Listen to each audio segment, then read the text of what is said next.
योगिनी एकादशी व्रत कथा इस प्रकार है। धर्मराज युधिष्ठिर ने भगवान श्री कृष्ण जी से कहा कि हे त्रिलोकीनाथ, अब आप मुझे कृपा करके आषाढ़ मास के कृष्ण पक्ष की एकादशी की कथा सुनाइए।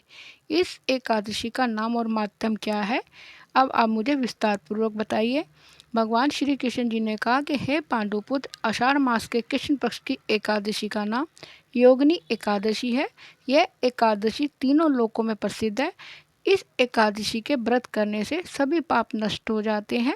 यह व्रत इस लोक में भोग और परलोक में मुक्ति दिलाने वाला है। तुम्हें मैं पुराण में कही हुई कथा सुनाता हूँ, तुम ध्यानपूर्वक सुनो। कुबेर नाम का एक राजा अलकापुरी नाम की नगरी में राज्य करता था। वह बड़ा ही नेमी धर्मी राजा था और भगवान शिव का उपासक था। आंधी आए, तूफान आए, कोई भी बाधा उसे भगवान की पूजा करने से नहीं रोक सकती थी।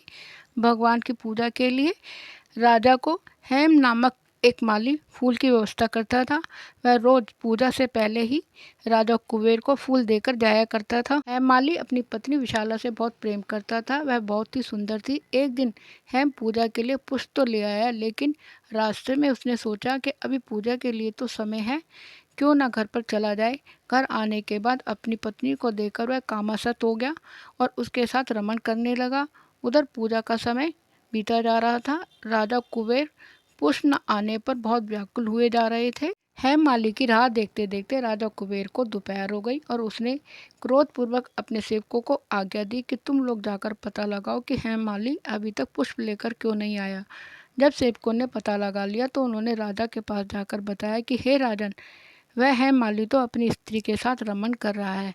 इस बात को सुनकर राजा कुबेर ने हेम माली को बुलाने की आज्ञा दी। डर से कांपता हुआ हेममाली राजा के सामने उपस्थित हुआ और उसे देखकर राजा कुबेर को अत्यंत क्रोध आया। राजा ने कहा कि ए अधम, तूने मेरे परम पूजनीय देवों के भी देव भगवान शिवजी जी का अपमान किया है। मैं तुझे श्राप देता हूँ कि तू स्त्री के वियोग में तड़पे और मृत्यु लोक में जाकर कौड़ी का जीवन व्यतीत करे। राजा कुबेर के श्राप से वह शीघ्र ही स्वर्गलोक से पृथ्वीलोक पर आ गिरा और कौड़ी हो गया। उसकी स्त्री उससे बिछड़ गई और मृत्यु लोक में आकर उसने अनेक भयंकर कष्टों को भोगा, किंतु शिव की कृपा से उसकी बुद्धि मलिन न हुई और उसे पूर्व जन्म की भी सुध रही। अनेक कष्टों को भोगता हुआ तथा पूर्व जन्म के कुकर्मों को याद करता हुआ वह हिमालय पर्वत की तरफ चल पड़ा। एक दिन घूमते घूमते ऋषि मार्कंडे के आश्रम में पहुंच गया। वह ऋषि अत्यंत वृद्ध और तपस्वी थे।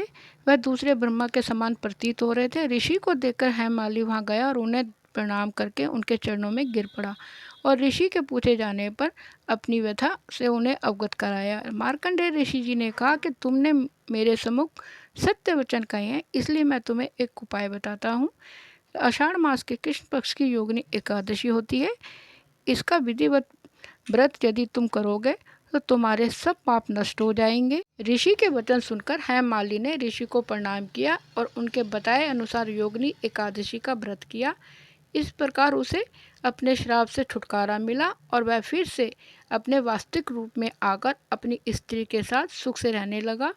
भगवान श्री कृष्ण जी ने कहा कि हे राजन, इस योगिनी एकादशी की कथा का फल 88,000 ब्राह्मणों को भोजन कराने के बराबर है। इसके व्रत से सभी पाप नष्ट हो जाते हैं और अंत में मोक्ष की प्राप्ति होती है और प्राणी स्वर्ग का अधिकारी बनता है।